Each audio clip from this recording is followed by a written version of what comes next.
Hey everyone, this is Matt with the Fundamental Investing Institute. Thank you for tuning in today. Now in the last video we introduced a concept called opportunity cost of capital, and what this concept basically states is that every dollar of investment that we might take into our business is a dollar of investment capital that investor could have put in some alternative. So the return on the investment really has to be competitive with the returns on alternative uses of capital. So in order to attract capital, in other words, our returns have to be competitive. We have to compete in the market for capital just as we have to compete in the market for our end product or services or any of the other inputs into our business. Now, I wanted to elaborate on the broader concept of the cost of capital for a firm or real estate investment. So basically, the way that concept works is every business or every real estate project or every direct investment that we make is going to be financed with some mix of debt and equity. And the debt, of course, and this simplifies things a little bit because there's different kinds of debt, but the debt is just borrowed money at some stated interest rate.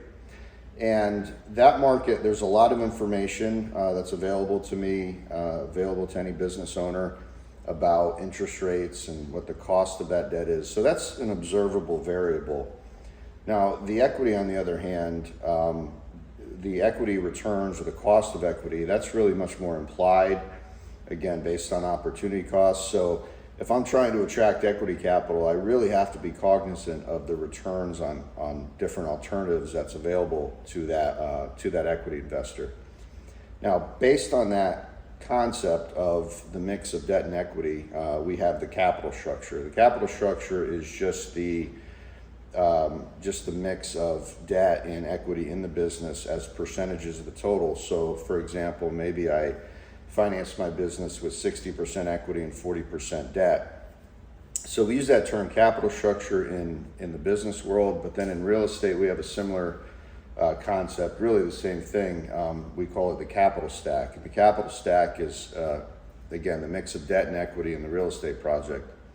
Now, based on that mix of debt and equity, we can compute a weighted average cost of capital. So we can look at equity as a percentage of total capital. We can look at debt as a percentage of total capital.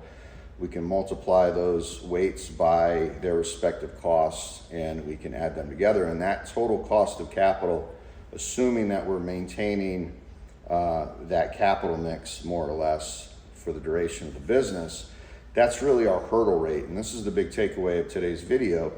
That hurdle rate is the minimum amount of investment and return that we need in order to justify putting money into the business or into a real estate project.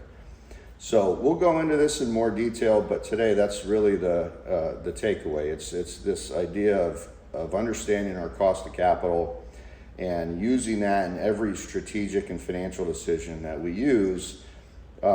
So we're trying to figure out how much value we're creating, and that value is only created when we're able to earn returns above that hurdle rate. Thank you for tuning in. We look forward to seeing you next time.